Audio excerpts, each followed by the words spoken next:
Tessa Smith with MamasGeeky.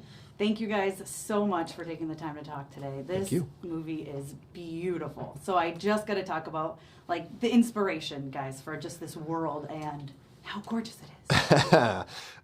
Thank you. The inspiration really was our artists. Going into at the beginning stages of it, I didn't have a preconceived notion of what it was going to look like, other than, something unique, something original, and I knew we had the talent to pull it off. I mean, we work in a building with absolute artistic geniuses, and we see it every day. And so that was actually part of the excitement, is turning them loose with kind of a blank canvas and letting their imaginations just run wild.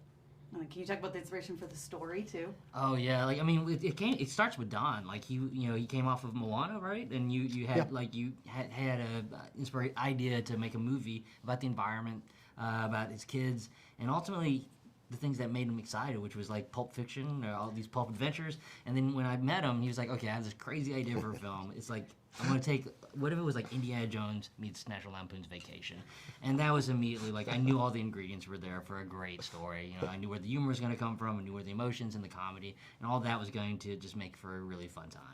Yeah, can we talk about Ethan for a second? I absolutely love Ethan. We do too. And I love how he is just gay and it's no big deal. Mm-hmm. It's not part of the story, it's just the story. And can you talk about just the importance that is for the LGBTQ plus community? I think it's hugely important.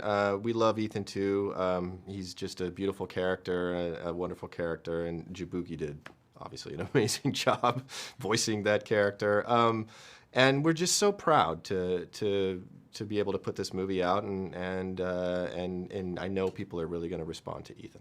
Yeah, and then just the rest of the cast too. Can you talk about bringing them all on? Because I feel like everyone is so perfect for these roles. Yeah, well, like we have an incredible casting person, Jamie Roberts, who helped identify everyone, but. We've been literally fans of every single person. You're talking about Dennis and Jake and Gabby and Jabuki and Lucy. Like, these are all five of them are people we've been fans of for so long, and to be able, Don talks about Right Stuff incessantly. I do. That's one of my favorite movies. Yeah, and so to be able to work with all of them, it's actually a real dream come true. Like, I would have been lucky to work with any single one of them, but to have them all in this cast is mind blowing. Was there any room for them to improvise at all? There was so much room for them to improvise, and so many improv lines are in the movie. That's barely a script. It's just just improv. I mean, he's the writer, but really, I get an easy credit on this one. No, that's just sort of what we value as directors is that improvisation, and we try and keep it light and fun, and keep that environment in the recording booth, so that it's not just lip service. Like, we're not doing it to make people feel good. We're doing it because we want to use it, because it adds spontaneity. And just sort of originality. So there was to an actor, they all improv'd quite a bit. Wow, I love that. And then just going back to the beauty of the film, can you guys? What would you say to people to get them to know they need to see this in theaters versus waiting to see it at home?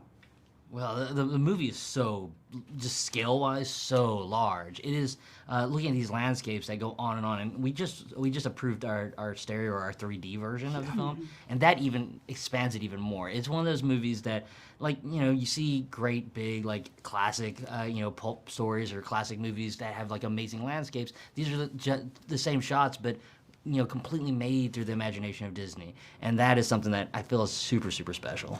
Yeah, it's a big movie, It's a real big movie, and I think we've seen it on the big screen for a while now, and I get chills every time I watch it, because it's just this big epic adventure movie, and so I can't wait for people to go check it out. Yeah, and like you said, it's an adventure, but it's also family at its core, and it's also like, hey, treat the environment nice. While you're at it. While you're at it, yeah. So can you just talk about just kind of the message that you want people to take away from this? Yeah, absolutely. I think, if there was one sort of uber kind of message to take away, it's really, be conscious of being a good ancestor. Be conscious of, the things we do today will have ramifications tomorrow and on, and that was what was on my mind when, I first dreamed this up, which was my kids, and wanting to leave the world a better place for them. And so that's what I hope people take away. Awesome. Do you have anything to add? No, I mean I think it also plays like that same theme of being a good ancestor or leaving a good legacy also applies to the characters, and also like just watching everyone it's like Yeager accepting that Searcher wants to be a farmer, and Searcher accepting that Ethan's not going to be one. That kind of thing of I can't impose my will. I actually have to be willing to let nature take its course.